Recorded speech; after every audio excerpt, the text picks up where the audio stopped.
moverle ahí, voy a ni mover hasta la otra. Ya de regreso. ¿Listos? Ahorita me equivoqué con el nombre del instituto. Es Crossmont Bible Institute, o el Instituto Bíblico de Crossmont. Perdón. El Mont por Rhodes.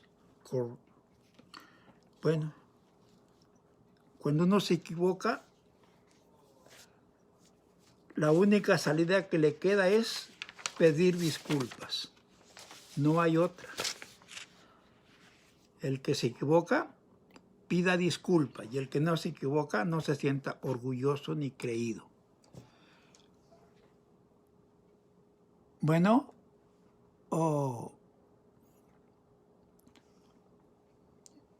Jairo, ahora sí está Jairo. La otra semana no lo vi, falta que sí estuviera, pero no lo vi.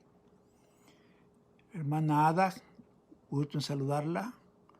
Walter Alvarenga, ya había visto a Joel y a Jocelyn también. Entonces, al que no he visto es a Esaú, no aparece. Bueno, ya se reportará, y si no, pues el que no se reporta, pues no se reporta. Esta es la última clase, mis amados hermanos, y hemos hecho lo mejor que hemos podido ustedes y yo para aprender lo que se enseña de este curso, y a pesar de la dificultad por no poder reunirnos, platicar juntos, hacernos preguntas, ver nuestra cara y nuestras sonrisas. El domingo, ya van 2 domingos que vamos al templo, y qué incómodo es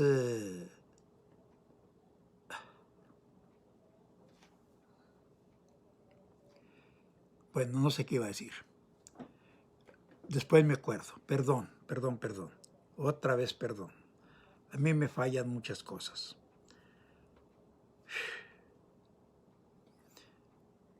Bueno, lo incómodo que es reunirnos con todas las restricciones que nos imponen para la adoración al Señor. Esperamos que pronto se resuelva eso y nos dejen estar con libertad. Quiero platicar con ustedes con la lección de ahora, que es Romanos capítulo 15, del verso 14 hasta el capítulo 16 y verso 27, que es el último capítulo. Voy a abreviar un poco esto para comentar con ustedes el capítulo 11 de Romanos, que no comenté por atender otras enseñanzas de Romanos que yo quería que ustedes escucharan. Busquen en su manual la página número 37 y Romanos capítulo 15. Romanos capítulo 15 y el verso 14. Allí vamos a comenzar. Romanos 15, 14.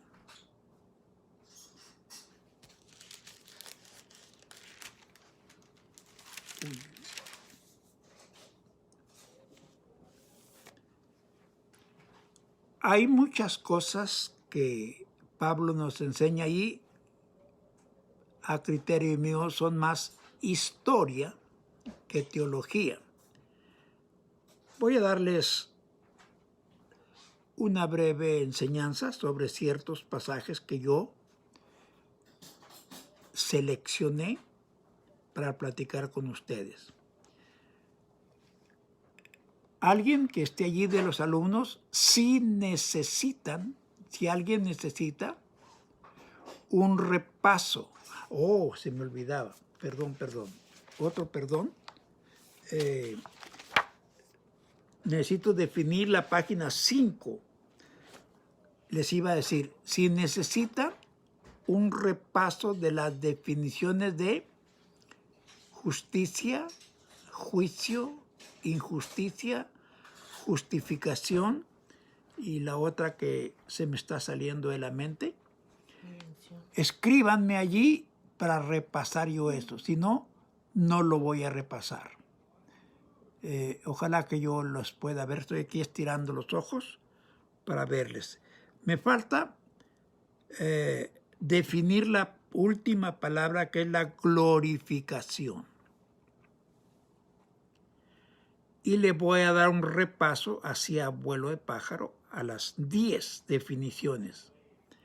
Por si acaso alguno de ustedes necesita todavía más luz sobre estos conceptos. La redención está relacionada con la venta y compra de esclavos. Y allí Jesús nos compró a nosotros para dejarnos libres. Viene la expiación. Esto se define cuando un inocente muere por un culpable.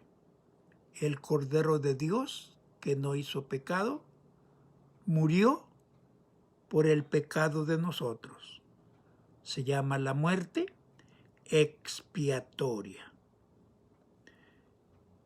Y la otra palabra es propiciación. Propiciación es la ofrenda para apaciguar la ira.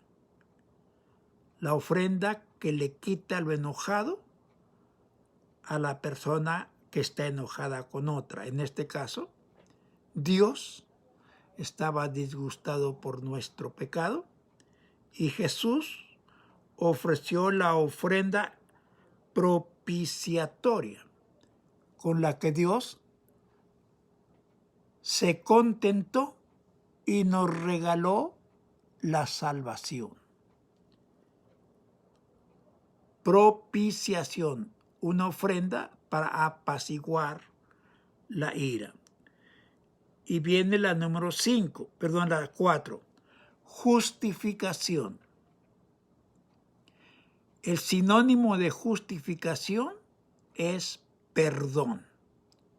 Y la justificación es el hecho divino por el cual Dios, adjudicándonos los méritos de su Hijo Jesús, nos declara libres del pecado cometido y quedamos emblanquecidos, purificados, como si nunca hubiéramos pecado.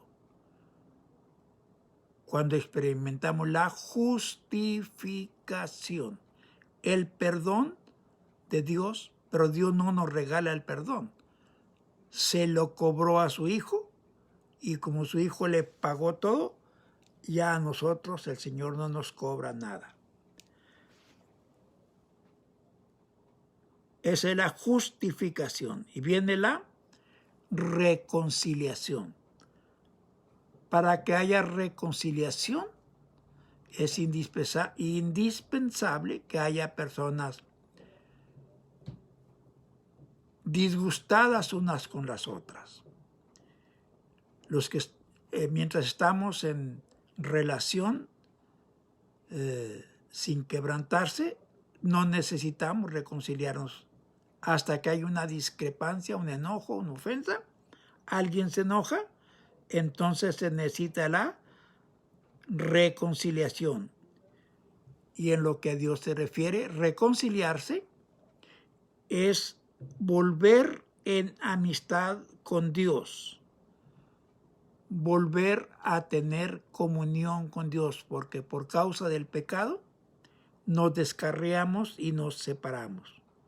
y la reconciliación nos vuelve a conectar con Dios mediante la justificación, la propiciación, la expiación y la redención. Y viene la otra, la número 6. Estoy en la página 5. Regeneración. Esa es muy sencilla. Regenerar. Generar otra vez.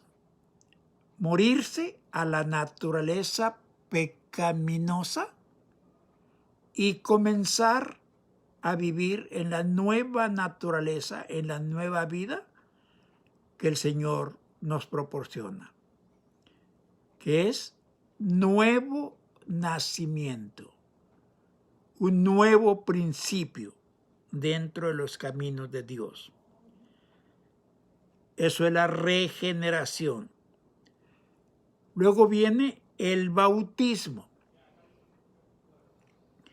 El bautismo es un símbolo de morir y resucitar. Nos meten al agua y nos sacan del agua. El agua es nuestra sepultura, sepultados, muertos al pecado, y cuando salimos resucitamos a la vida en Cristo Jesús. Pero el bautismo es un símbolo, a veces no una realidad. En algunas personas sí es una realidad, en otras no. Nomás se dieron el remojón, pero no hubo un cambio, no entendieron, no comprendieron la ilustración. Y están bautizados, pero no son nuevas criaturas, porque no entendieron el proceso. El bautismo sin el agua, según Romanos 6, significa fusión. Como cuando usted toma un vaso con leche y le revuelve agua a simple vista, quien ve el vaso dice, esa es leche, y no es leche, es agua fusionada con la leche. Nosotros, con el bautismo, no con el símbolo, sino con la esencia, nos fusionamos con Cristo. Cristo se mete en nosotros y nosotros nos metemos en Cristo y sale una sola persona. Como dijo Pablo, ya no vivo yo, se acabó. Ahora vive Cristo. Porque el que vivía se murió y lo sepultamos y ahora es Cristo el que vive en mí. Eso es el bautismo. No es indispensable el símbolo. Lo que es indispensable es la relación, la verdad. Es muy bueno el símbolo, maravilloso cuando una persona quiere bautizarse para simbolizar su muerte al pecado. La realidad del bautismo. Y la número 8 es la santificación. La santificación no nos viene a nosotros. Es algo que nosotros hacemos como una gratitud por lo que Dios ha hecho por nosotros. Jesús, el Hijo de Dios, murió por nosotros. Su muerte nos vale para salvación. Y cuando encontramos salvación y nacemos de nuevo, nos brota gratitud. Y esa gratitud nos lleva a la consagración. Esa es la santificación. Consagración. Entrega, a veces total, a veces no completa, pero es una entrega. La santificación nos separa del mundo del pecado y nos conecta con Dios, con Jesucristo, por medio del Espíritu Santo. Eso es la santificación. Santificar significa apartar, separar. Cuando llegamos a Cristo, nos separamos del pecado en su totalidad para vivir en Jesucristo y para Jesucristo. No tenemos que hacerlo. Nosotros queremos hacerlo y eso brota de una profunda y seria gratitud. La número 9, la adopción. Nosotros todos somos creación de Dios. Él nos hizo y no nosotros a nosotros mismos. Pablo dijo, porque somos hechura suya, creados en Cristo Jesús. Fuimos creados por Dios.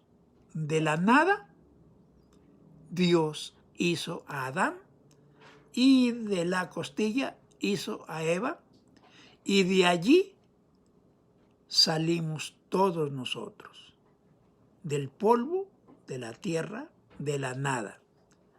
Y Dios, todo el mundo fue hecho de lo que no existía.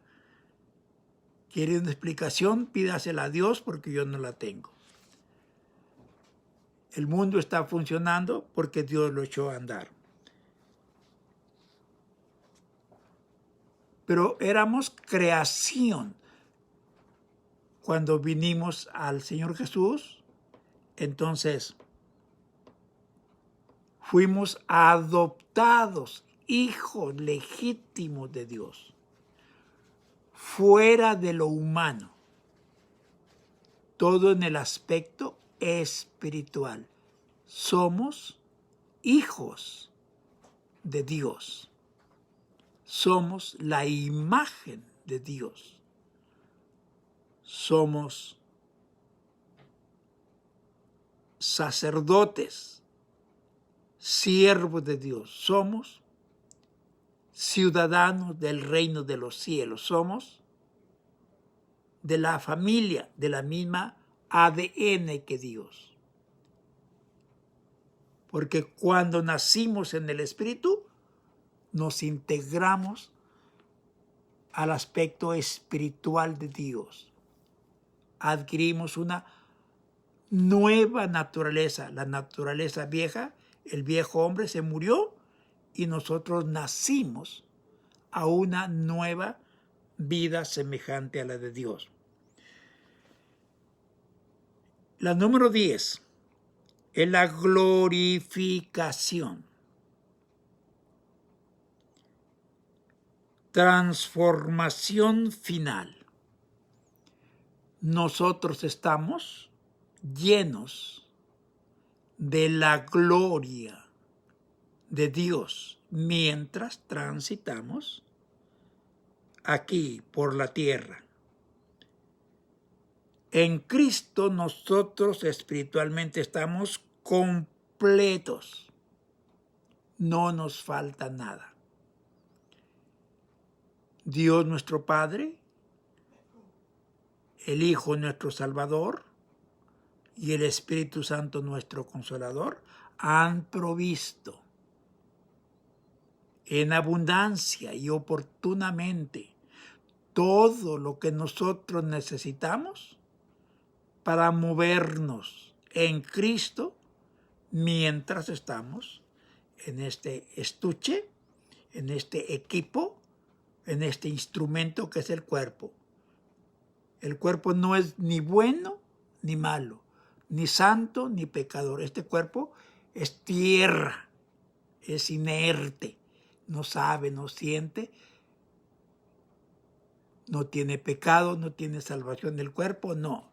Dice Eclesiastés que un día vamos a ser desincorporados y Dios va a sacar lo que Él tiene aquí. Digo aquí porque no es aquí, será aquí. Su esencia que le puso a la tierra aquella, la va a sacar. Y entonces Él se va a llevar lo que es suyo, lo que es de Él, y este cuerpo va a volver a su estado original, tierra. Si entendiéramos esto, fuéramos mucho más humildes. Pero como no lo entendemos, no es que seamos perversos ni malvados, es que muchas cosas de la Biblia no las hemos entendido. Y eso se llama glorificación, pero nosotros estamos esperando la glorificación final, cuando seamos revestidos del cuerpo de Cristo, el cuerpo celestial, y abandonemos en su totalidad todas las funciones físicas, terrenales y corporales. Les sugiero, mientras estamos en el cuerpo, hay muchas cosas maravillosas. Voy a usar la palabra experiencias maravillosas que Dios nos ha permitido. Tenemos muchas dichas, muchos placeres divinos mientras estamos en el cuerpo. Tenemos muchos deleites que cuando nos desincorporemos ya no van a existir. Si usted no los disfruta ahorita, nunca los va a disfrutar. Se fue sin disfrutar de cosas maravillosas que Dios nos dejó para que las experimentáramos a través del cuerpo. No voy a hablar ahorita de esas experiencias. Si algún día alguien de ustedes quiere, ya cuando se acabe las restricciones que tenemos, me llama a su casa, nos tomamos una agüita caliente con manzanilla o con algo de eso, o un cafecito, y platicamos de las cosas divinas que podemos disfrutar aquí en la tierra y que cuando estemos con el Señor ya no vamos a poder, porque ya no va a haber cuerpo. Y esas cosas tan maravillosas que Dios nos ha concedido son corporales, pero son divinas. ¿Sabe cuáles son? Si sabe, lo felicito. Y si no lo sabe, investigue, pregunte. Si no haya más, pues pregúnteme a mí. Nos juntamos y yo le explico esas cosas maravillosas. Estoy seguro que muchos hermanos ignoran eso y no disfrutan la vida, las glorias de la vida terrenal en el cuerpo, no las disfrutan porque no las conocen, no saben, y no saben porque no se las hemos enseñado los pastores. Estamos muy ocupados enseñando otras cosas y esas no nos da por enseñarlas. Bueno, si se ofrece lo haremos. Hasta allí. Estoy tratando de ver, y perdónenme, no hay ninguna petición acerca de la encuesta de las palabras justicia, injusticia, justo, justificación. Hay otra por allí. Yo ya les repasé la lista casi cada semana. Deben tener esa lista. Y cuando esa lista esté lista, después de hoy, pueden enviármela en un correo electrónico o pueden ponerla en un sobre y me la mandan por correo. Pónganme un texto y yo les mando mi domicilio, pero háganlo prontito, ya mañana, Dios mediante, porque tengo unos cuantos días para hacer la documentación y enviarla a la secretaria. Me mandan la hoja 5, que es la que estábamos viendo ahorita, y las definiciones de la palabra justicia, juicio, justo, injusticia, justificación, justificados, y ya creo que ya las acabalé todas. Bueno, o si acaso me escribieron y no lo vi, cuando termine la clase, pónganme un texto y yo los llamo por teléfono y les comparto de nuevo las palabras. Para algunos es muy difícil hacer el trabajo, complicado. No es trabajo que aquí, como decíamos en mi tierra, así como en Chile, me otra. Pero hay que aprender, hay que esforzarnos un poquito para aprender mucho. Bueno, les ofrezco todo lo que esté en mi parte, yo lo hago por ustedes, alumnos, y los que no son alumnos, si tienen alguna necesidad o algún deseo o les quedó algo pendiente y quieren, llámenme. Si estoy ocupado en el momento que me llamen, pues hacemos una cita y me llaman o los llamo y platicamos, o si fuera necesario nos juntamos y platicamos. Juntar dos personas no está mal, muchas sí. Bien, mi número de teléfono para quienes no tienen un sílabo como el que ustedes tienen es 714-225-8950. 714-225-8950. Si no les contesto, déjenme un mensaje de voz y también pónganme un texto porque a veces se me pasa y no los leo. Yo estoy todos los días, muchas veces al día en Facebook, pero se me van los detalles. Todavía no soy infalible, así que perdónenme. Ahora sí, vámonos para Romanos capítulo 15. ¿Ya está allí? Romanos capítulo 15, los versos 20 al 23. Romanos 15, 20 al 23.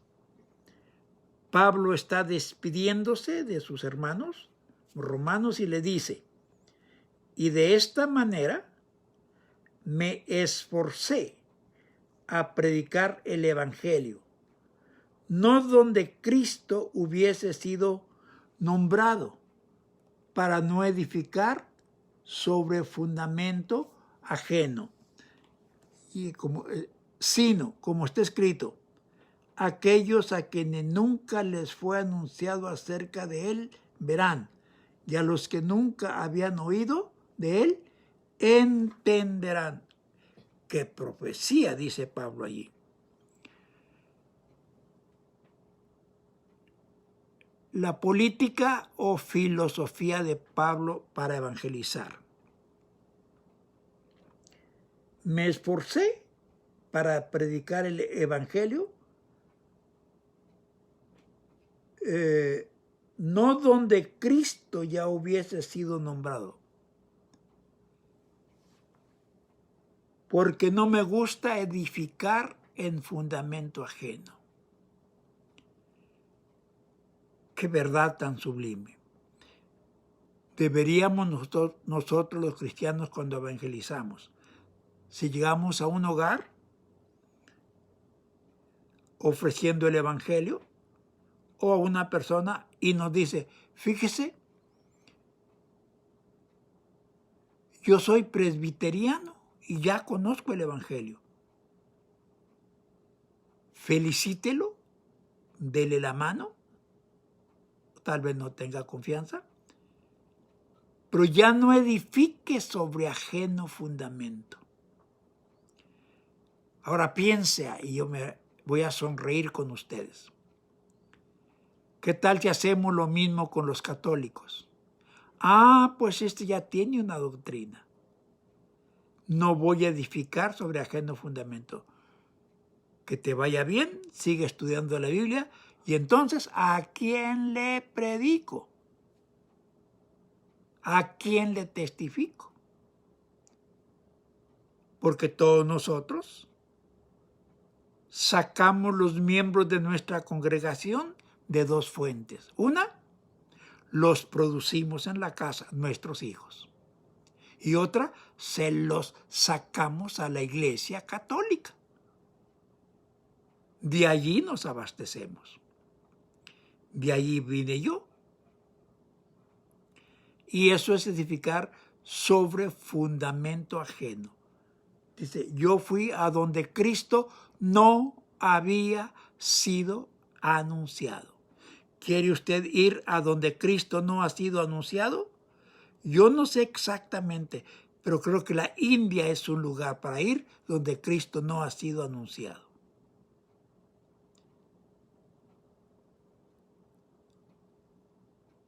¿Quiere usted predicar donde Cristo no ha sido anunciado? Conéctese con una sociedad misionera mundial. Allí le pagan para que vaya, pero tiene que aprender el idioma del lugar a donde va y se va a anunciar y no va a encontrar ni una persona que ha oído de Jesucristo. Todos son ajenos completamente. No conozco otro país. Tal vez hay alguno por allí en donde el evangelio no ha sido predicado. Esa era la filosofía. La convicción de Pablo. Nosotros no tenemos esa convicción. Si encontramos a un pentecostal, le sembramos nuestra doctrina a ver si nos lo traemos para nuestro grupo. Y si encontramos algún testigo, pues le excavamos a donde podemos a ver si nos lo traemos. No es esa la enseñanza paulina.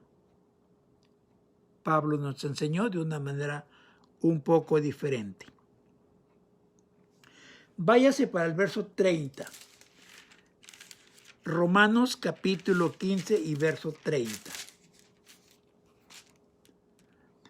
Pero ruego, hermanos, por nuestro Señor Jesucristo y por el amor del Espíritu, que me ayudéis orando por mí a Dios.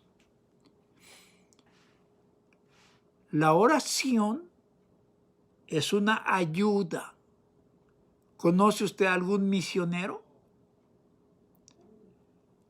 ¿Algún hermano valiente que se convirtió y se fue de Estados Unidos a El Salvador, a Honduras, a México, a Guatemala, Puerto Rico? Bueno, en Puerto Rico hay más predicación. Estos lugares donde es tan complicado predicar por la cuestión económica y la rebeldía doctrinal que tiene la gente. Mis coterráneos, los tarahumaras, no tienen misioneros. Es casi imposible hablarles de Cristo a ellos, porque el dialecto de ellos es muy desconocido. Pablo le dice, oren por mí a Dios. Y yo creo que muchos misioneros que a días comen y a días no, viven en unas casitas que si sopla un viento fuerte se las lleva. Comen a días y a días no. Caminan largas distancias, cruzan los ríos. Los sorprenden en México la nieve, la lluvia, el frío, el calor no tanto. Oren, oremos, y no solamente oremos si conocemos a alguno, enviémosle, si hay manera, enviémosle una ayuda en esos lugares, cualquier cosita que tal vez nosotros tiramos, para ellos sería una ayuda muy significativa. Eso dice Pablo. La otra cosa que dice, en el capítulo 16, versículo 1 y 2, un mensaje muy discutido. Os rogamos, os recomiendo además nuestra hermana Febe, la cual es diaconisa de la iglesia en Cencrea, que la recibáis en el Señor como es digno de los santos, y que la ayudéis en cualquier cosa que necesite de vosotros, porque ella ha ayudado a muchos y a mí mismo. Febe, la única persona que se menciona como diaconisa. Acuérdense que había diáconos y aquí se habla de una diaconisa, pero es la única que se menciona. Y yo no he leído en la Biblia, a menos que se me haya pasado, cuáles eran las actividades. ¿A qué se dedicaba una diaconisa? Pablo dice que ha ayudado a muchos de ustedes, dice, y a mí mismo me ha ayudado. ¿En qué? Yo no sé. ¿Le regalaría ropa? ¿Le regalaría comida? ¿Le regalaría dinero? ¿Lo acompañó a alguna visita? Porque en aquel tiempo no había mujeres misioneras todavía. Bueno, Priscila y Aquila andaban en eso, pero no estaba tan desarrollado como ahorita. Un puesto que ocupaba esta mujer, y Pablo les dice que la protejan, que la cuiden, que la ayuden lo mejor que puedan, porque ella ha trabajado mucho en la obra del Señor. Febe, no hay otra diaconisa mencionada. Hay profetisas, Débora, por ejemplo, allá en el Antiguo Testamento, pero diaconisas, ella es la única. Si ustedes quieren, me ayudan, y si ayudan ustedes, busquen en un compendio bíblico cuál era el papel de las diaconisas, porque no había más. Debe haber habido algunas, pero esta es la única que se menciona. ¿Qué era lo que hacían ayudando a Pablo, que era el misionero, y a otros hermanos? Si les interesa, busquen. Si no les interesa, pues no sepan, no investiguen, quédense como yo, sin saber. En el capítulo 16, en el verso 16, hay una costumbre, una cultura, una tradición que todavía se practica en algunos países y es muy significativa, muy expresiva. Dice Romanos 16, 16, saludaos los unos a los otros con ósculo santo. Os saludan todas las iglesias de Cristo. No sé cómo se practicaba. He visto algunos hombres que practican el ósculo santo. Muchos, unos autoridades de Arabia Saudita, había uno que se me fue el nombre ahorita, que siempre saludaba a los otros presidentes del mundo y les daba un beso, les cogía el rostro, un beso en una mejilla y otro beso en otra mejilla, y ya así saludaba él, aún a los que no eran de su raza o de su cultura. Creo que en Chile o en Argentina se practica mucho el saludo con beso aún entre varones. Ustedes guatemaltecos tienen más conocimiento que yo. En México no. No sé, uno que otro, yo conocí hermano, pero era americano el que hacía eso. Conocí una secta allá en un lugar apartado de Chihuahua.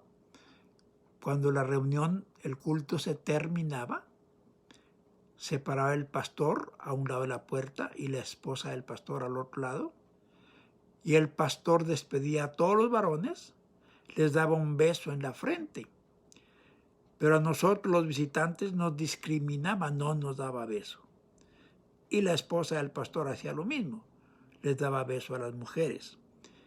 Pero a las que no eran de la iglesia, no les daban beso.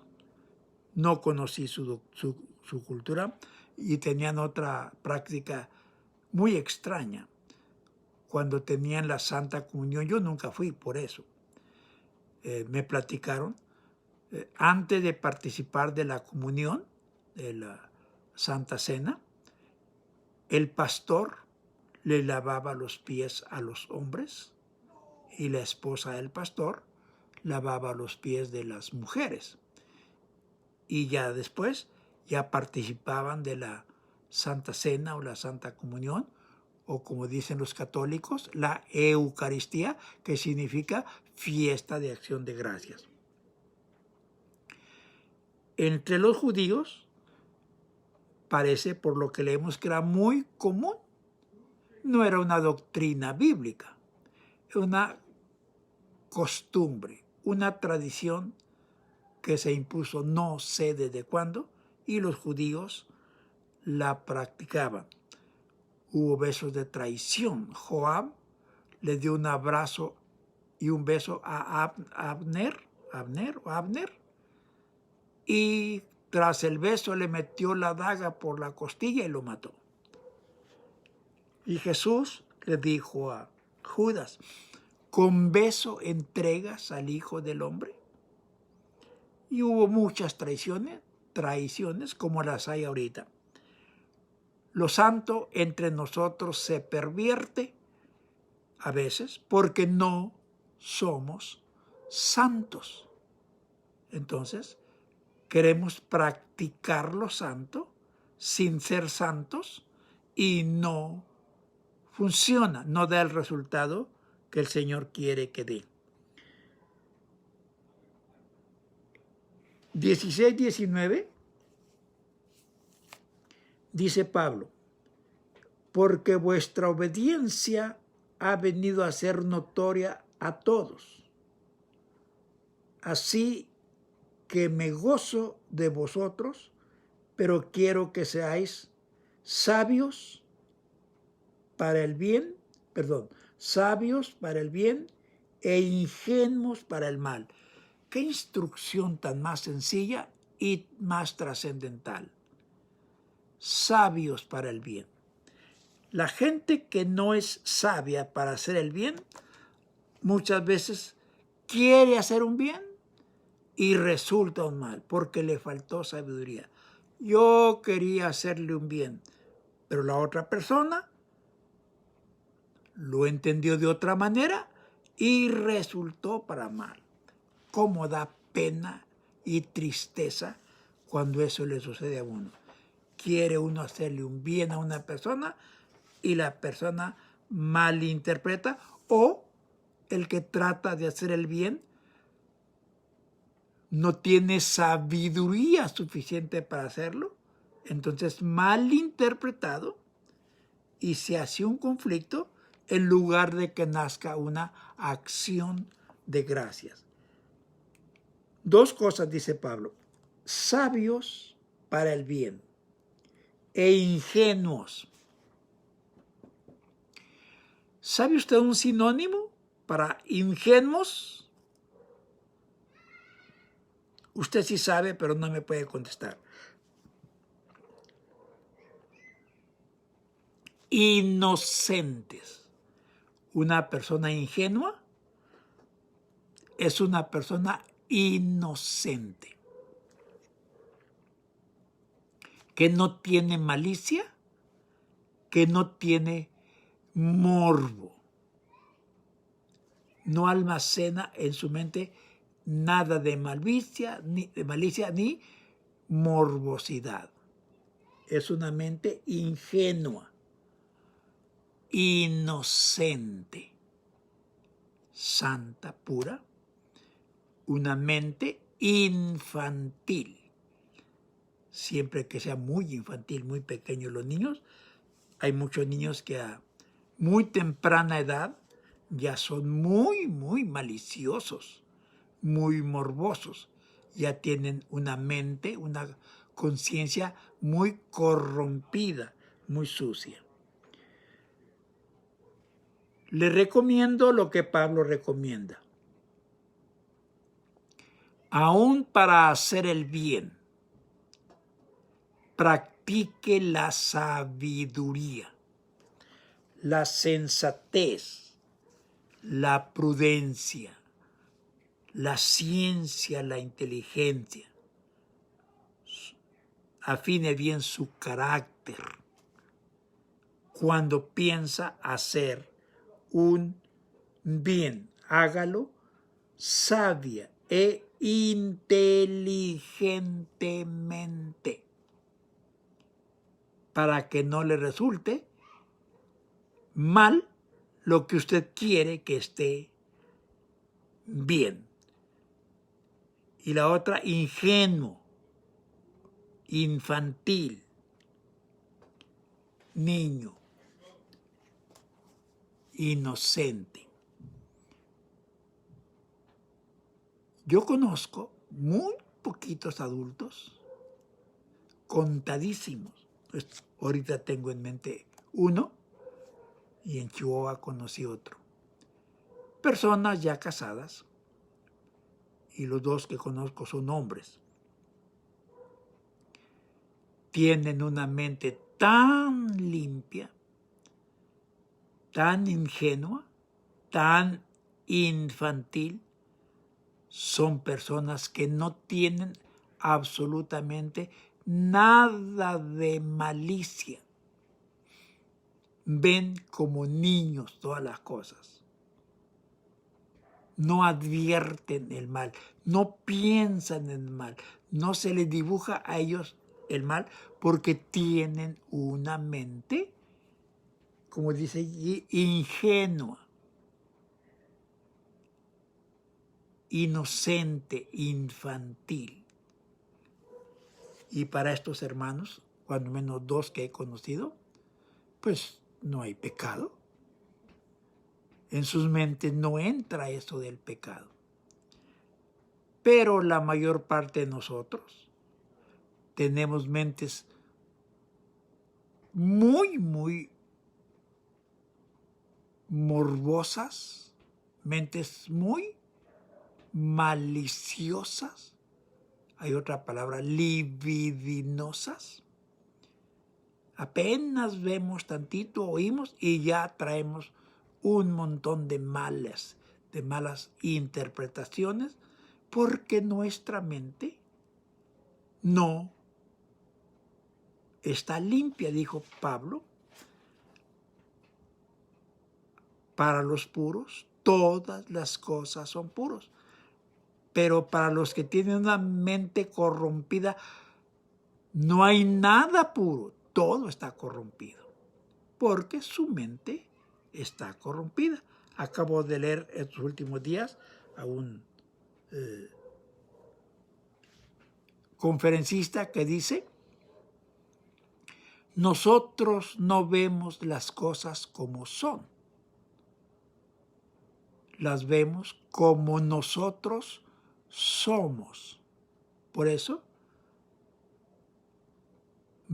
vemos una cosa y decimos, qué maravilloso es eso. Y otra persona dice, pero ¿cómo se te ocurre que eso sea maravilloso? Esa es una blasfemia. Pues yo no lo veo así, pues yo sí. Bueno, hay diferentes conceptos de analizar, de evaluar y de juzgar las cosas. Ahí tiene lo que Pablo dice.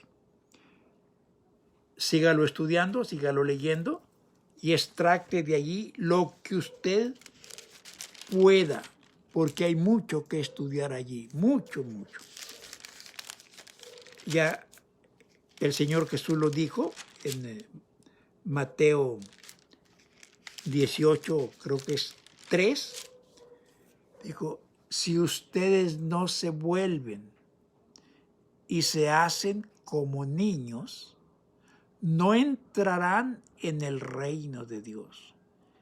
Y yo le dije al Señor el día que leí, como dice el Salmo 15, Señor, ¿quién entrará en tu reino? Con esta restricción que nos pones aquí, ¿quién entrará? Porque el Salmo 15 dice, Señor, ¿quién entrará? Y allí da la lista de los requisitos que nadie los llenamos. No hay una persona en el mundo que los acabale. Y yo le dije al Señor, el día que leía en Mateo eso, cuando pasé hace unos meses, le dije, Señor, pero ¿quién va a entrar con esa restricción? Si nos la aplicas, pues, Señor, vamos a reprobar todos. Como la otra que dice en Lucas 14, ya para terminar el capítulo.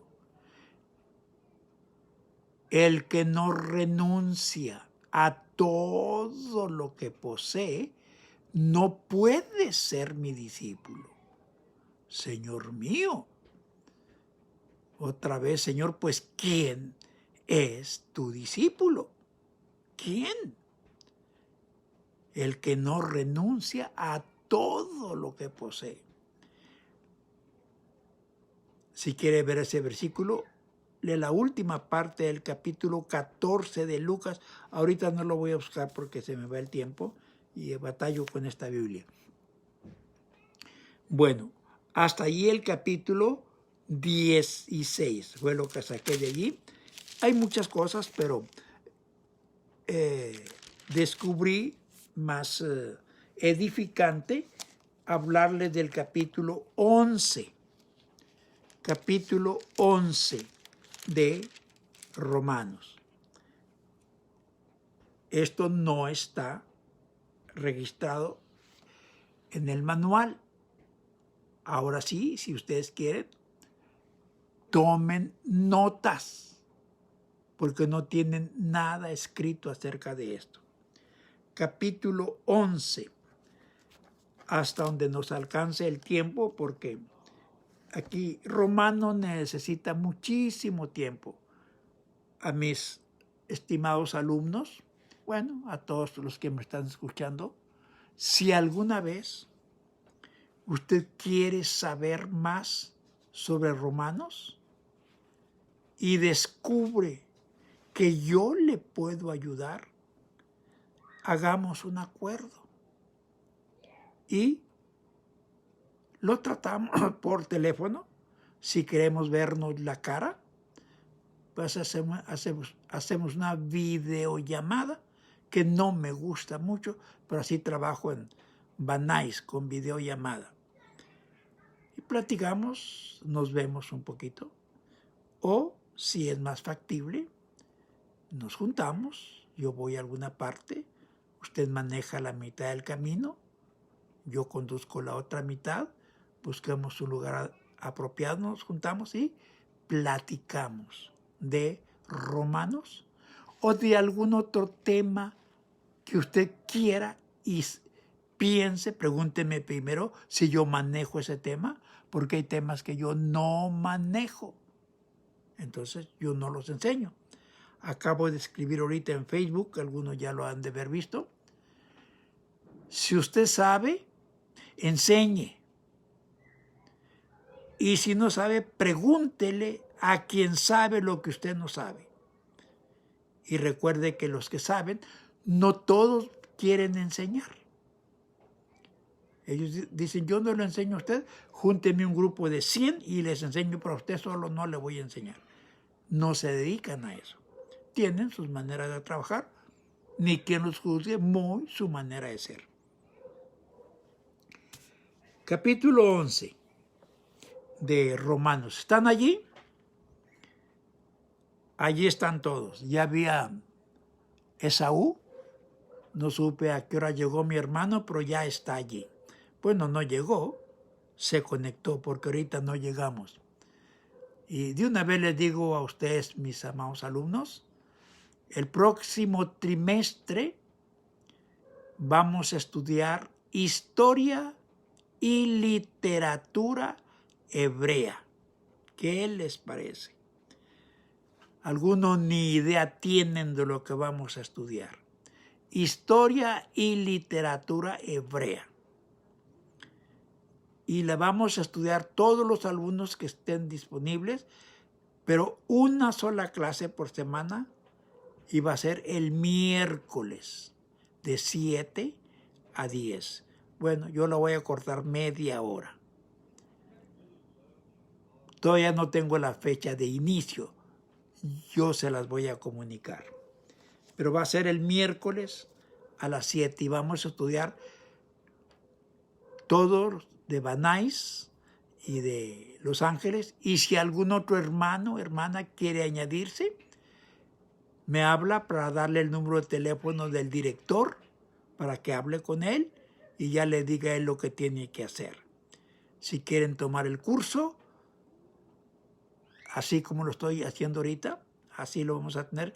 Creo que hay un hermano que me va a ayudar con un programa, un buen programa, donde vamos a estar viéndonos todos a la vez y vamos a poder participar, platicar, hacer preguntas, contestar, reírnos.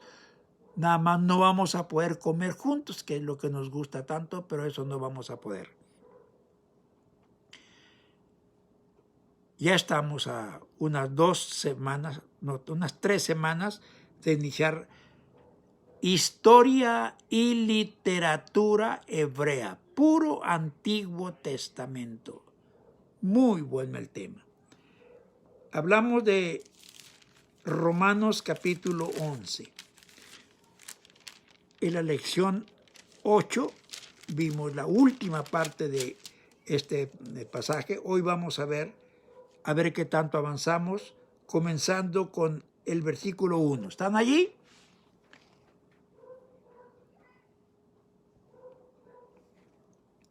Romanos capítulo 11. Y dice, digo pues, ¿ha desechado Dios a su pueblo? En ninguna manera. Porque yo también soy israelita, de la descendencia de Abraham, de la tribu de Benjamín. Y repite el verso 2, no ha desechado Dios a su pueblo, al cual desde antes conoció. Y mire, hermano, si algún pueblo merece ser desechado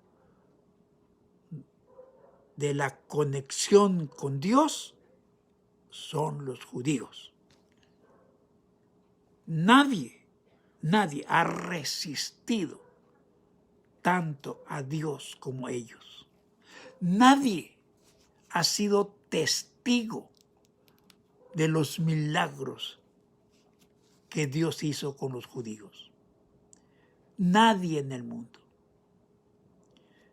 Esta nación debieran ser el ejemplo, el dechado de todos nosotros y marcarnos el paso cómo se sirve a Jehová Dios. Pero nunca, como nación, nunca lo han hecho.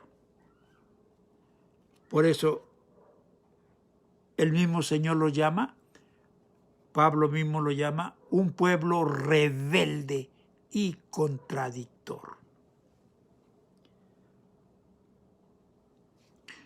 Entre las cosas que yo no entiendo de Dios, Jehová Dios, el Señor Elohim, ¿cómo ha soportado a Israel siglos y siglos cuando estos como nación nunca han querido, han sabido o han podido ser fieles a su Dios? Fracaso tras fracaso. La mayor parte del tiempo se la han llevado fracasados, habiendo sido testigos de la grandeza, de la bondad, del poder de Dios en favor de ellos. Así que humanamente hablando, escuchen eso, humanamente hablando, si los judíos se salvan, pues nosotros entramos pero de lleno. Nosotros no hemos sido ni la mitad de rebeldes comparados con los judíos. Nosotros hemos sido gente, en relación con los judíos, gente fácil, comparados con los judíos. Qué duros han sido los judíos. Israel merece ser desechado, ser descalificado. Pero Jehová ha utilizado su misericordia de acuerdo a su propósito, plan y meta. Él tenía un propósito antes que Israel comenzara. Ya Dios tenía un plan para su pueblo porque Dios sabía lo que su pueblo iba a hacer y a hacer. Y toma en cuenta también nosotros los gentiles que posteriormente ingresamos al plan divino. Cuando Dios, el Espíritu Santo, nos seleccionó para ser parte de la iglesia, Él sabía cómo íbamos a ser después de convertidos, bautizados, admitidos en el cuerpo de Cristo. ¿Ya ve cómo somos? Examínese un poquito usted mismo y vea cómo somos. Y Dios no nos ha desechado. Si Dios nos desechara porque pecamos, la iglesia no existiría.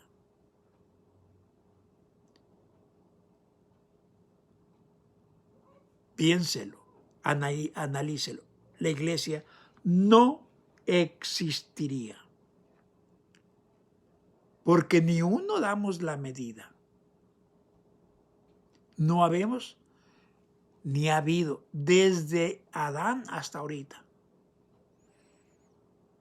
No ha habido uno que haya dado la medida que Dios existe para que entre legalmente al reino de Dios. No ha habido. Todos han entrado, pero ya ve cómo eran. Abraham, David, y Jacob, Isaac y todos. Al que le ponga la mano. Y a nosotros, al que usted guste seleccionar. No damos la medida. Ni uno. No hay ni uno. O no habemos.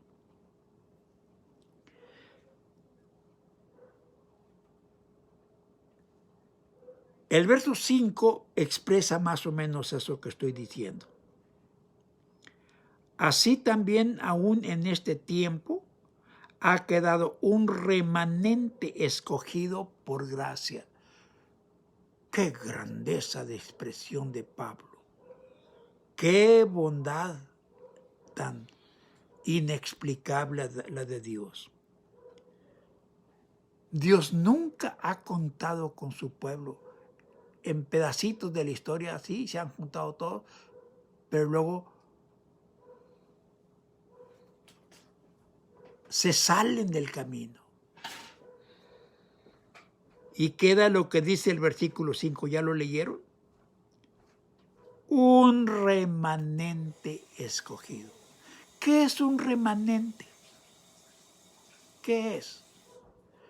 Unos poquitos de tantos que debieran estar allí. Estaba Elías muriéndose debajo de un árbol, sin comer, sin dormir, aterrorizado. Y le dice a Dios, mira, Señor, a tus profetas han matado ya, y yo aquí estoy esperando que me maten también. Y Dios le habla y dice, a ver, abre los ojos.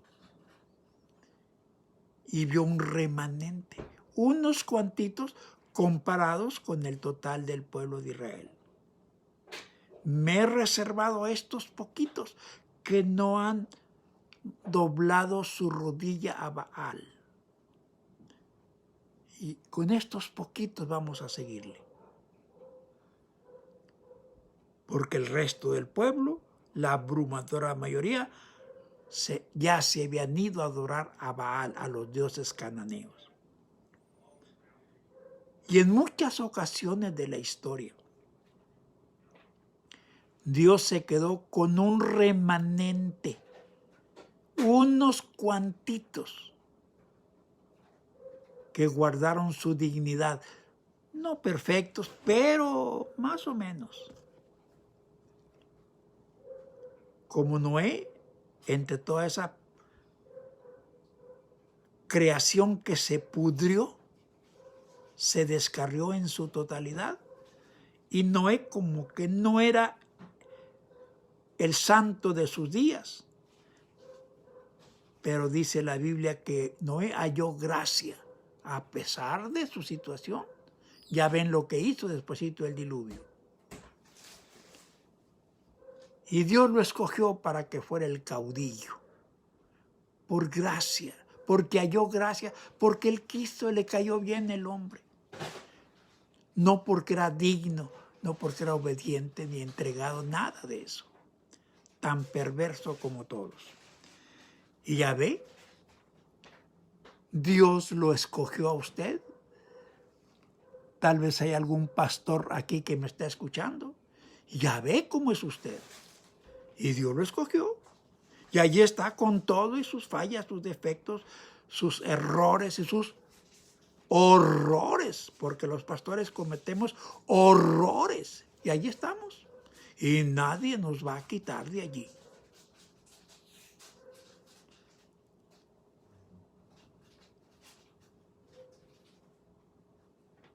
Como dice el texto, un remanente escogido por gracia, no por méritos, no por obras, no por santidad, no por pureza, por gracia.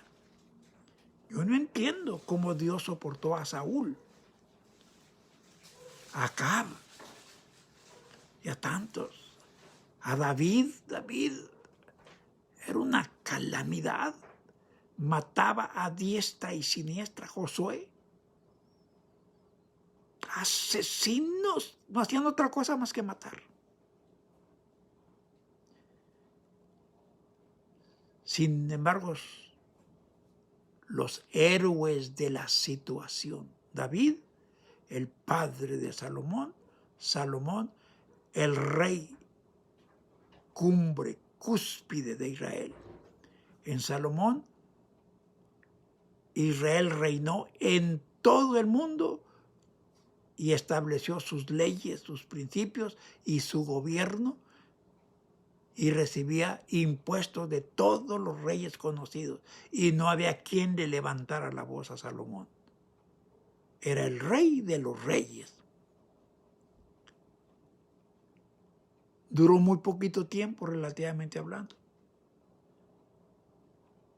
Inmediatamente que se hizo rey, acaparó mujeres y paganas, y lo acumuló oro y plata a granel.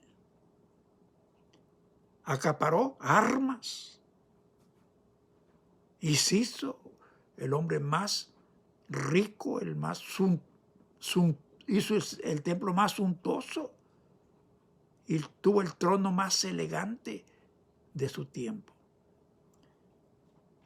Pero se pervirtió. Puso ídolos en la casa de Dios. Yo creo que Salomón no entró entre el remanente fiel. El remanente por gracia. ¿Y qué de la iglesia? ¿Qué piensa usted? ¿Qué dice el Señor Jesús? Muchos son llamados y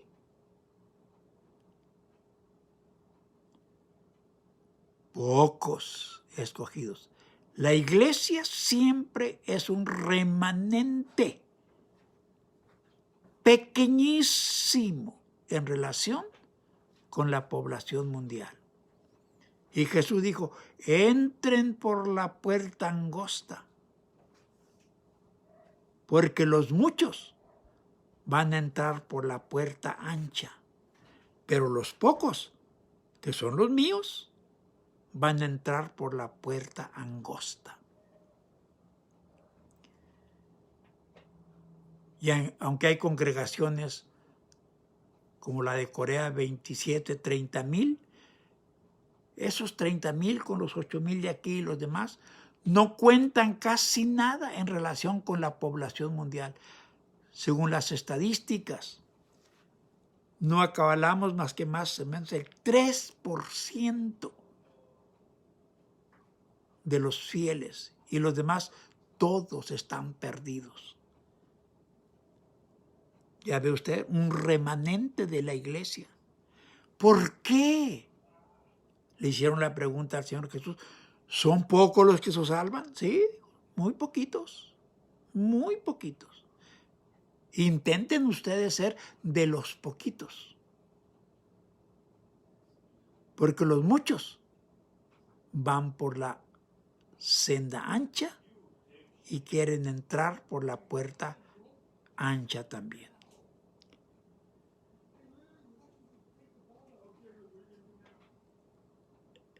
Entonces, la iglesia siempre somos los pocos, la puerta angosta, el camino angosto, cercado de dificultades. La iglesia ha sido tan perseguida. En el primer siglo, el emperador Diocleciano por poco y se la acaba, quiso destruirla. Constantino, con un sistema distinto al de Diocleciano, le hizo más daño a la iglesia, casi acabó con ella. Quedaron unos cuantitos fieles nomás. Y así sucesivamente. ¿Qué le parece?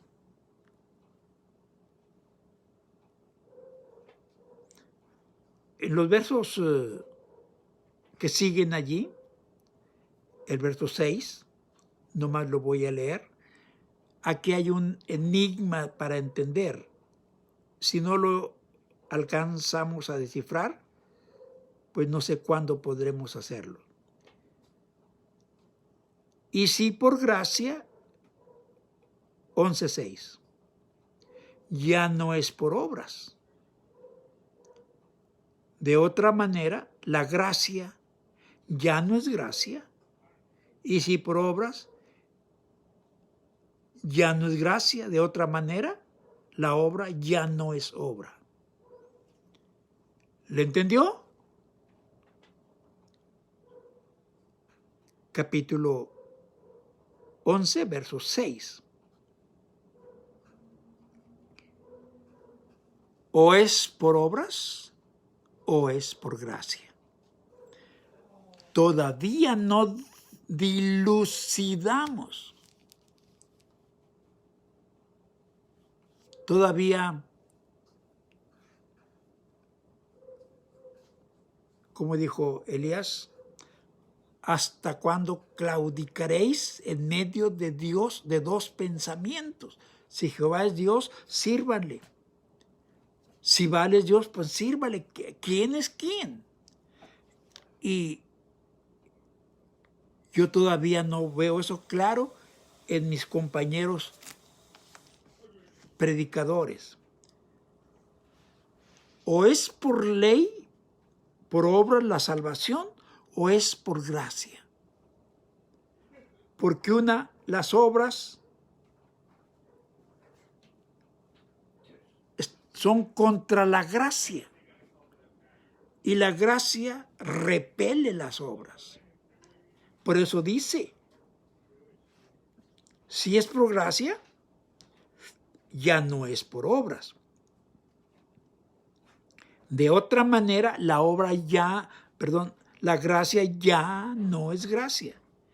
Y si es por obras, ya no es gracia. De otra manera, la obra ya no es obra.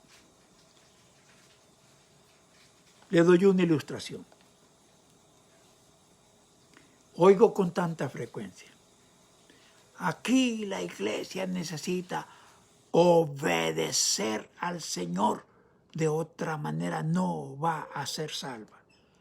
Y no es por obediencia. Es por gracia. Algunos se aterrarán al oír estas palabras. Porque obedientes no hay ni uno, nunca ha habido ni uno, y no habrá. Por obediencia nadie va a ser salvo. Por santidad, por sumisión, por consagración, por entrega, por servicio. Ni uno. No es por obras, es por gracia. De otra manera, la gracia no es gracia. Y si le incluimos gracia a las obras, entonces la obra no es obra. Hay que definir el concepto. O es por gracia o es por obras. ¿Cómo presenta usted el mensaje? Yo estoy aprendiendo y batallo mucho. Y las gentes que me oyen batallan porque están impuestas a que se les pida obediencia. Usted necesita ser obediente a Dios. Entonces la gracia no es gracia. Y la obra tampoco. Hay una mezcla entre ley y gracia. Claro, nuestra gente le da lo mismo. No entienden lo que le decimos. A lo que oyen dicen amén. Pero usted, pastor, usted, maestro, hermano que enseña, ¿sabe lo que está diciendo?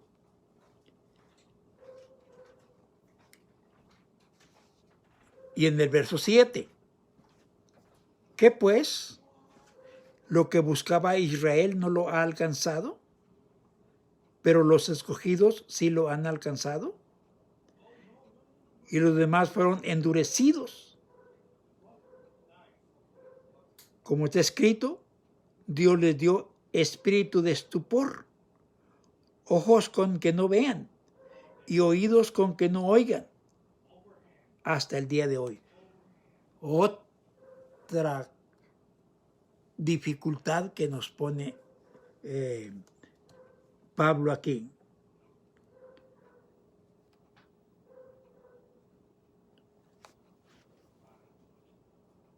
Estoy viendo aquí mis notas para ver si alcanzo. Bueno, no tengo compromiso hasta donde alcance. En el verso 8 hay una cierta aplicación que Pablo hace. Como está escrito, Dios les dio espíritu de estupor, ojos con que no vean y oídos con que no oigan, hasta el día de hoy. ¿Alguna vez ha consultado usted qué es la palabra estupor?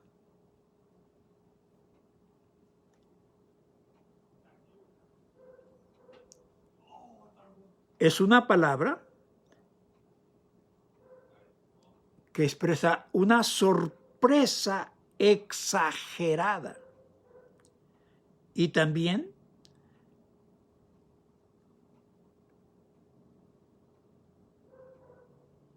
que significa que impide a la gente reaccionar o reflexionar sobre alguna circunstancia de la vida. Espíritu de estupor. Y si leemos el pasaje, tal como está escrito, dice, Dios les dio espíritu de estupor. Y añade, ojos con que no vean, oídos con que no oigan. Y Pablo dice, hasta el día de hoy. ¿A quiénes les dio eso Dios? ¿A quiénes? Precisamente a los judíos. ¿Se acuerda usted lo que hizo Jehová Dios con Faraón? le dio espíritu de estupor. Le endureció el corazón para que no reflexionara, para que no se diera cuenta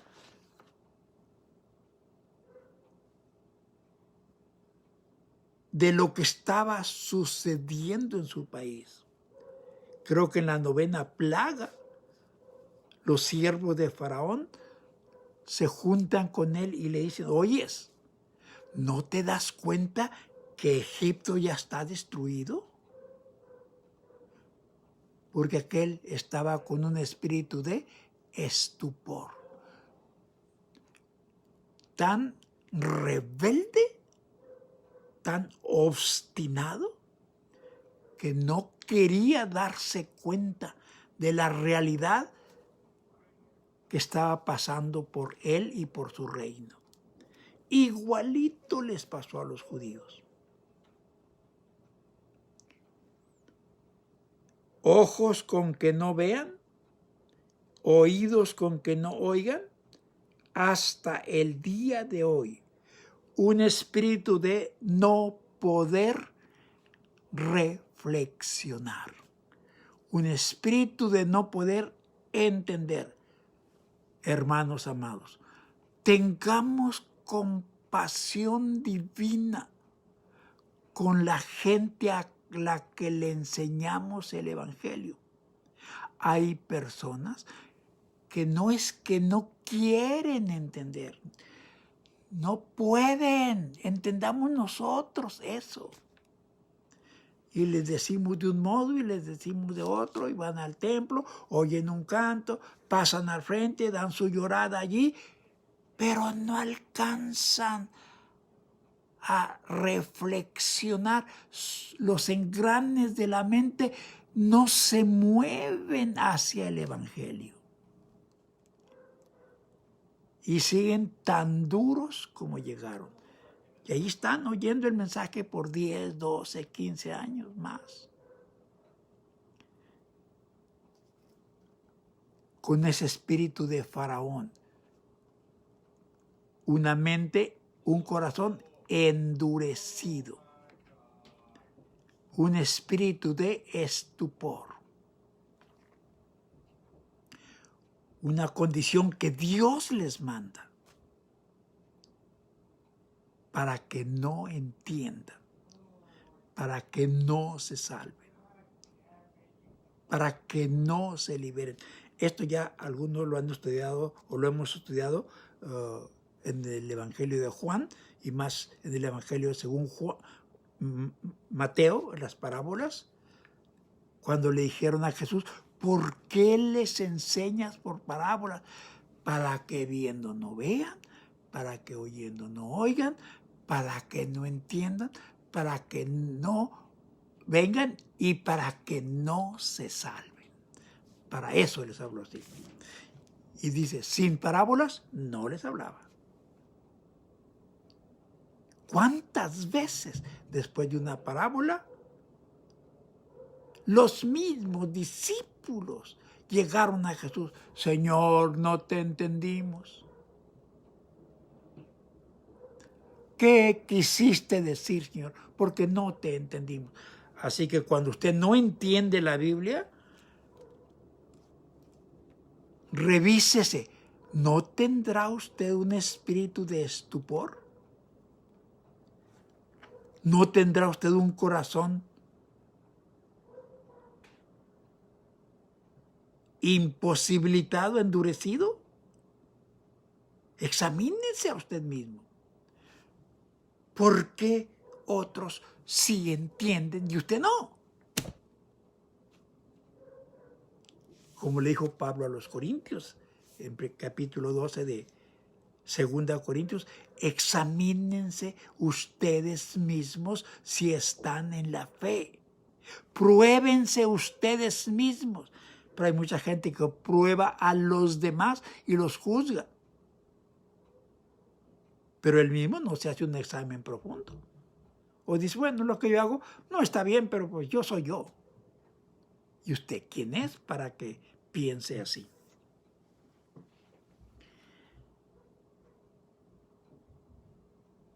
nosotros siempre seremos los poquitos. El mundo no va a tener congregaciones a nivel mundial, no las va a haber. Hay países donde las congregaciones son poquitas y de 15 o 20 personas, porque no los dejan expresarse. Está prohibido en algunos países anunciar el evangelio. Prohibido bajo pena de muerte. Entonces el evangelio no tiene, hasta humanamente lo vemos, no tiene trazas de alcanzar el mundo, como dijo Jesús. Vayan, hagan discípulos a todo el mundo. Estamos lejísimos, pero a distancia de hacer eso. Gracias a Dios por lo que podemos hacer. Esa era la condición del pueblo de Israel. Estos fueron los privilegiados de Dios, los escogidos, seleccionados, a los que les dijo el Señor en Éxodo 19, ustedes me serán un reino de sacerdotes santos que transmitirán este mensaje santo al resto de la humanidad. Les dijo Moisés, y los judíos embelesados, si haremos todo lo que Jehová ha dicho, haremos, Señor, como tú dices, ni se imaginaban lo que estaban diciendo. Al cuánto tiempo estaban violando los mandamientos y adorando los ídolos y cometiendo adulterio y mentiras y robos. ¡Qué barbaridad! Vamos a saltearnos poquito el material. Váyanse para ahí mismo en Romanos 11, versículo 11. Nomás quiero leerle la sentencia que Pablo hace en el verso 9. Nomás la voy a leer. 11:9, ¿lo tienen todos? Y David dice, se ha vuelto su convite en trampa y en red. Convite es la reunión sagrada. En tropezadero y en tribulación. Sus cultos y su liturgia se vuelva eso. Verso 10. Se han endurecido sus ojos para que no vean. Y agóbiales siempre la espalda para siempre. Joroba a este montón de desobedientes.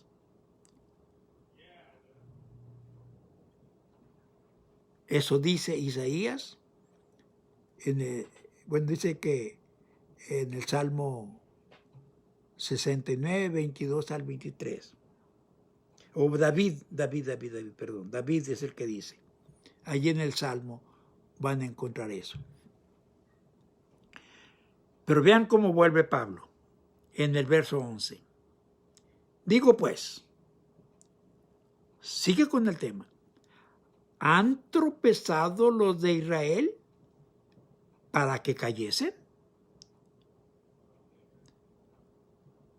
¿Les puso Jehová Dios ese tropiezo para que se fueran todos al hoyo? Dice, en ninguna manera.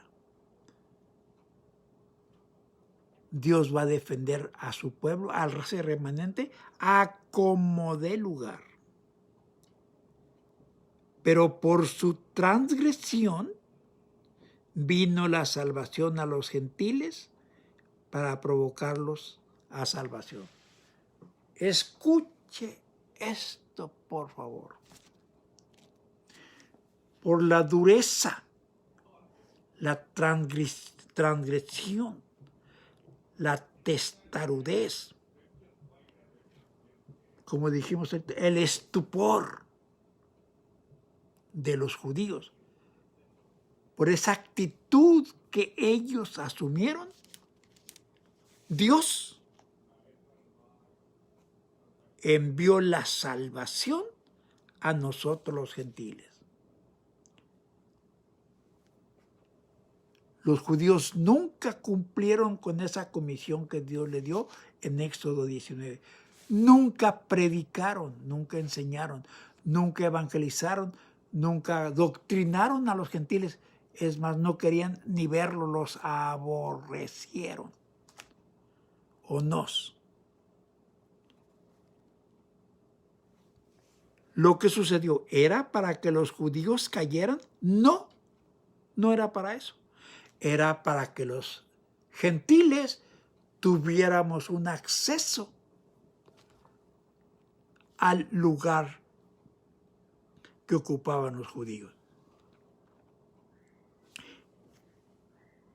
Esa condición de terquedad, de endurecimiento de los judíos, Dios la provocó para abrir la oportunidad a nosotros, los gentiles. Pero por su transgresión vino la salvación a los gentiles para provocar a celo a los judíos. Qué interesante. Como los judíos no cumplieron con lo que Jehová les mandó, que nos evangelizaran a los gentiles, ¿qué creen?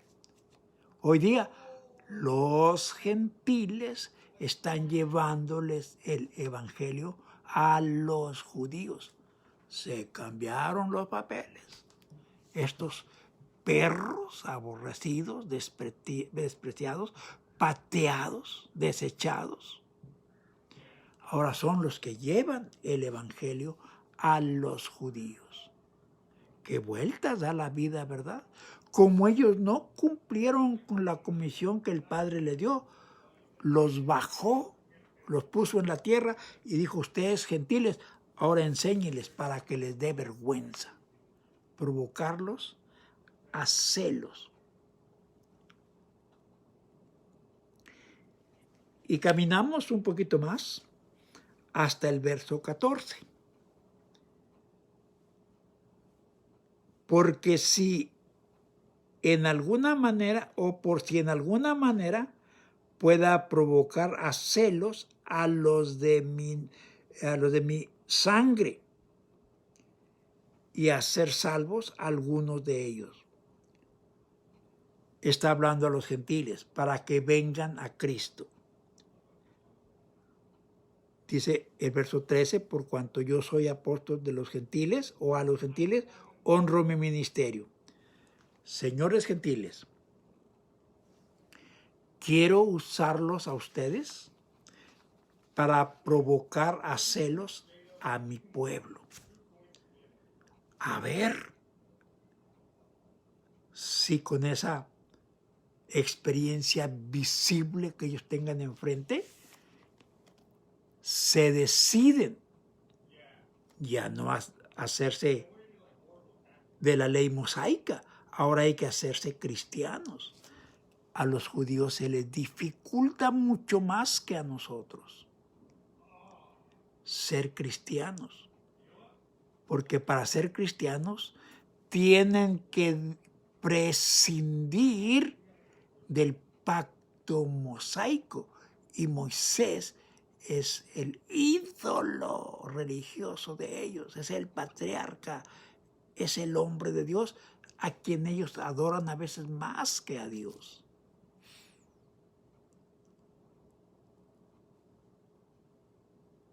Moisés, el caudillo que Dios envió, estos amaron más al hombre que a Dios.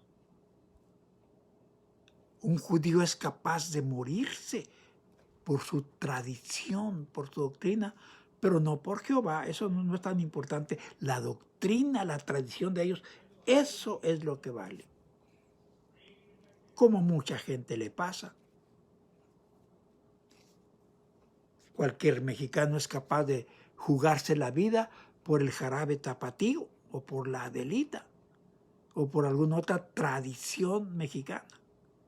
Las tradiciones son un ídolo que está arraigado en el corazón de las personas, y así los salvadoreños y los demás. Cada quien tiene sus tradiciones y nos pasamos la vida aquí, nos morimos, pero nuestra tradición no la dejamos y no hay por qué dejarla.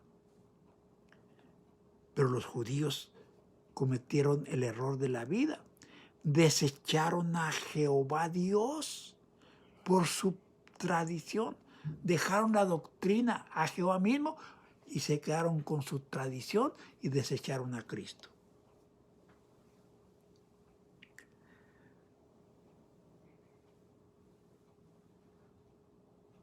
Provocarlos a celos. Deje ver el siguiente versículo, el 14, y ya estamos en el 17. Pues si algunas de las ramas fueron desgajadas, las ramas son los judíos. El árbol, el tronco, es el pueblo judío, a donde pertenecen los judíos precisamente. Y tú, gentil, siendo olivo silvestre, ajeno, has sido injertado en lugar de ellas, de las ramas que desechó Dios por desobediencia, y has sido hecho participante de la raíz y de la rica savia del oído. Tú, gentil, que fuiste injertado, esa rama, la que a ti te injertaron, la tiraron, se secó, y Dios desechó esas ramas por inútiles. Y te puso a ti allí, olivo silvestre. En el verso 24, contra naturaleza te puso allí Dios, porque Él es Dios y Él es soberano. Te puso a ti allí, y ahora tú, en lugar de los judíos, tú es el que estás adherido al olivo verdadero y te estás alimentando de la savia divina, del Espíritu divino, de la esencia y sustancia que son Dios, la deidad misma. Ahora tú estás bebiendo de esa grandeza. Y tú no eras más que un extranjero, un olivo silvestre que no pertenecías a ese tronco, pero Dios te puso allí. Y nos advierte a los gentiles, no te jactes contra esas ramas judías que Dios cortó y desechó por desobedientes, por inútiles, por incapaces, por necios, por tercos, obstinados. No te jactes contra las ramas. Sabe que no sustentas tú a la raíz, sino la raíz a ti. Esa raíz está esperando que esas ramas que son naturales vuelvan a ser injertadas, metidas en el árbol para que den el resultado que Dios está esperando. El 18, y vamos a ver el verso 20. Bien, por su incredulidad fueron desgajadas, fueron quitadas, pero tú por la fe estás en pie. Acá arriba no te endurezcas, aquí no te jactes, aquí dice el verso 20, no te ensoberbezcas.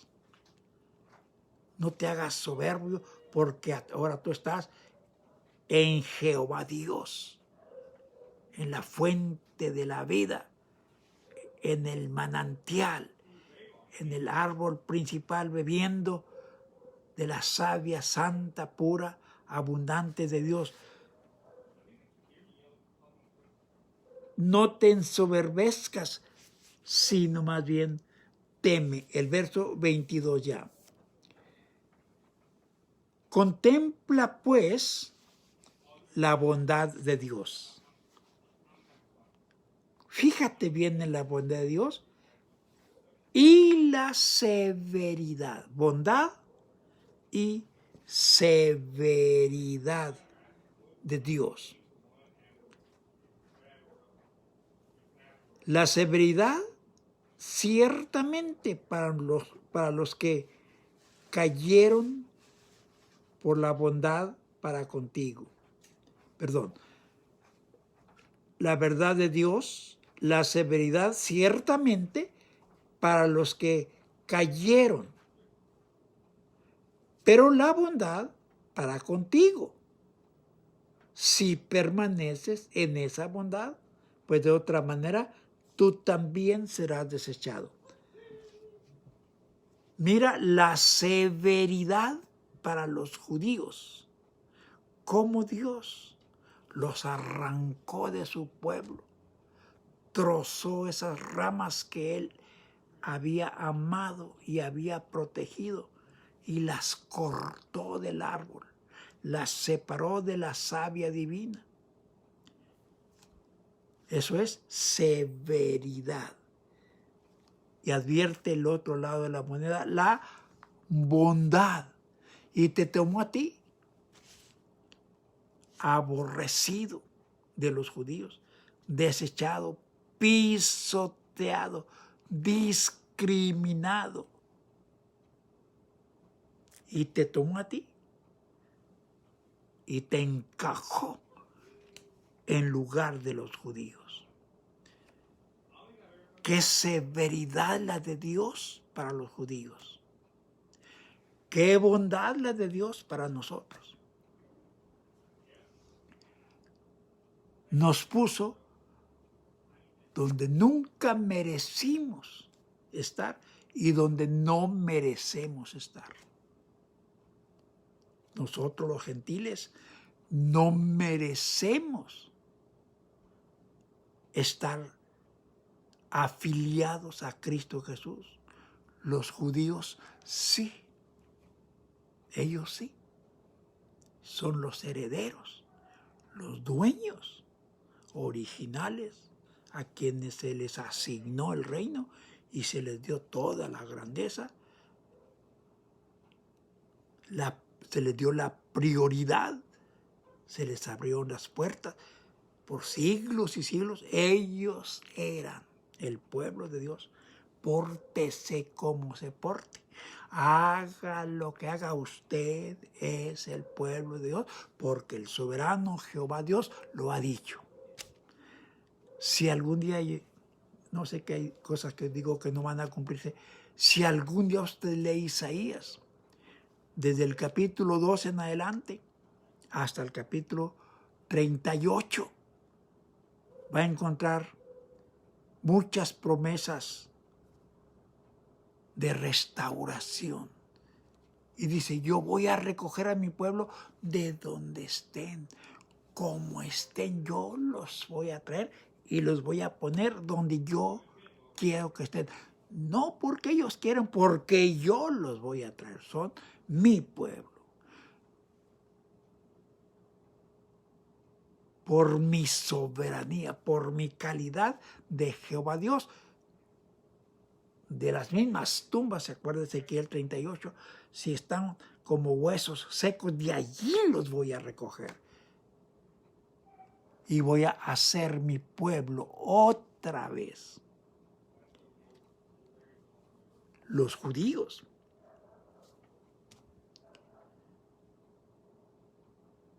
desechados momentáneamente,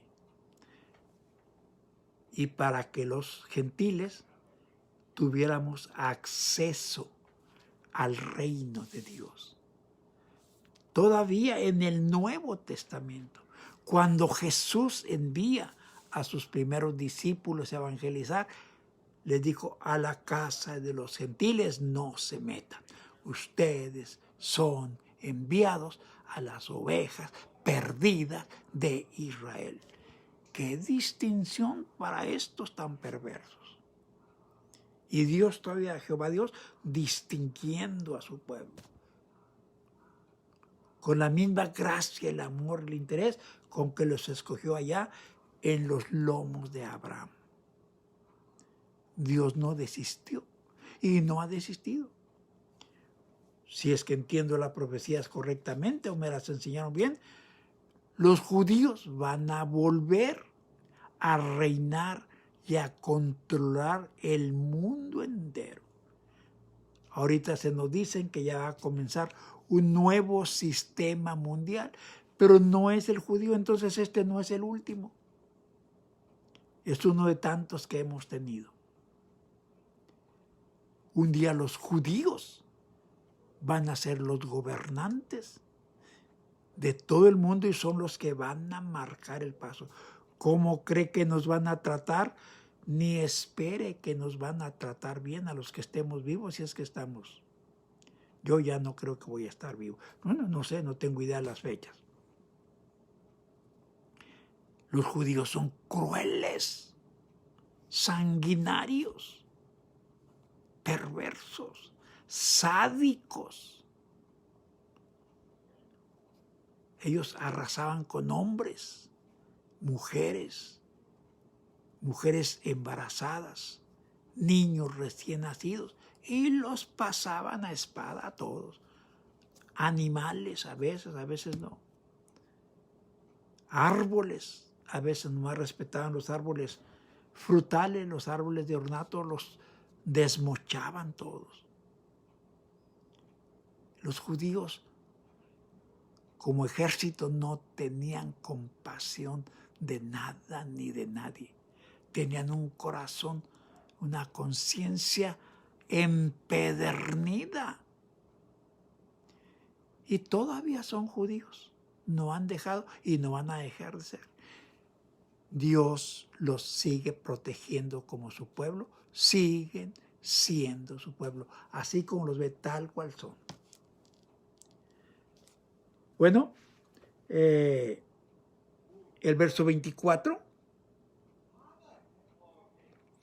y ya no voy a alcanzar por lo otro, porque si tú fuiste cortado del que por naturaleza es olivo silvestre, y contra naturaleza fuiste injertado en el buen olivo, ¿cuánto más estos, que son las ramas naturales, serán injertadas en su propio olivo?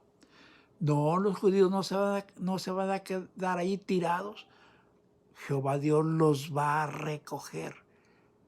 Y aunque ellos no han creído, Él va a usar pura gracia y pura misericordia. Los va a eludir de la ley y los va a traer para verlos como su pueblo. Eso está haciendo y eso va a ser.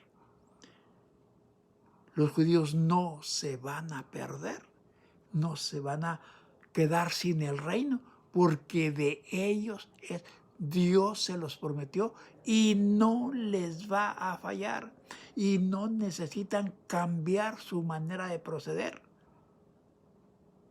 Son el pueblo predilecto de Dios. ¿Qué le parece? Bueno, otra sacudida que nos da Romanos, o no Romanos, Pablo, por medio de Romanos. La última parte que yo quería tratar, que ya no voy a tener tiempo, la siguiente vez que estudiemos Romanos, dejamos esto y estudiamos lo otro, ¿sí? En el verso 25, la última frase, hasta que haya entrado la plenitud de los gentiles. Y luego todo Israel será salvo, como está escrito, vendrá de Sión el libertador, que apartará de Jacob la impiedad, y este será mi pacto con ellos cuando yo quite sus pecados. Te arrepientas o no, ese es mi pacto con ellos. Pero falta que se cumpla el tiempo de los gentiles. Déjeme ver si apunté aquí alguna nota. Así, si quieren apunten este versículo para que lo lean en sus casas. Lucas 21, 24. El tiempo de los gentiles. Estamos en el apogeo del tiempo de los gentiles. En cuanto este tiempo se acabe, Dios va a juntar a su pueblo de los 4 cabos de la tierra donde estén los judíos, los va a llevar a su nación, los va a hacer el reino único en el mundo por un tiempo, y luego viene lo demás que es apocalíptico. Hasta allí. Bueno, su mente va chispeando de tanta información. Algunos pensando, ¿dónde me va a quedar tanta información? Pues hermanos, yo tengo esa información y está disponible para ustedes cuando ustedes lo dispongan. Este trimestre voy a tener nomás una clase de 3 horas los miércoles. Voy a disponer de un poco más de tiempo. Entonces, yo no quiero usar mi tiempo para nada, sino para enseñar. Si me necesitan y gustan, me llaman por teléfono, hacemos un acuerdo y platico con ustedes, con uno, con otro. Si podemos juntarnos 2 o 3, nos sentamos lejecitos unos de los otros y no nos saludamos, nomás comemos juntos. Y yo no le tengo miedo al virus, nada. No le tengo miedo. Me cubro, me protejo, porque hay gente que sí le tiene miedo y me vaya a tener asco porque me ve que no voy protegido. Entonces lo hago en bien de los demás. Pero yo no le tengo miedo al virus. No digo que no me puede llegar, pero no le tengo miedo. Y con todo que soy de los expuestos, estoy viejo, pero el Señor nos cubre. Y si no nos cubre, pues nos guarda, y si nos lleva, pues cuánto mejor que nos lleve. Nuestro mundo no apunta para bien.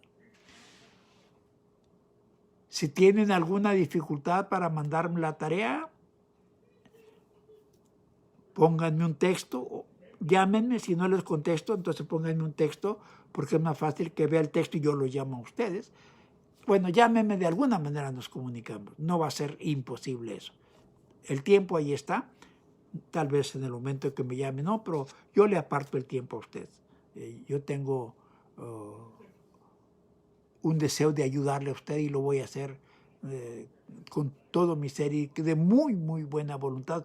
Me cueste el sacrificio que me cueste, ahí estoy para ayudarlos. Bendiciones para todos. Instrúyanse. No crean lo que les cuentan.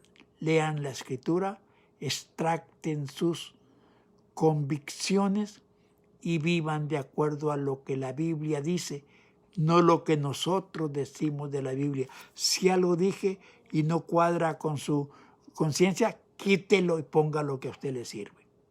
Yo no dicto conceptos, yo solamente ofrezco argumentos y usted toma los que quiera, y no me enojo si no toma lo que yo digo. Si algún día me dice, hermano, no estoy de acuerdo con eso, no me hace ningún daño, lo sigo amando igual, y si puedo le sigo ayudando.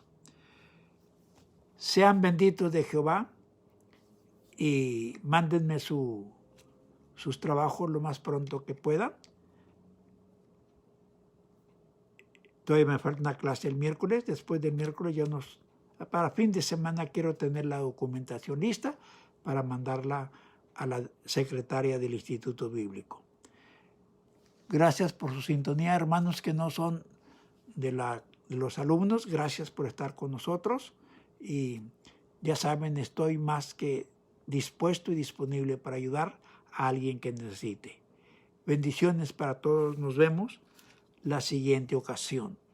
Pasen buena noche y siéntanse acompañados del Señor.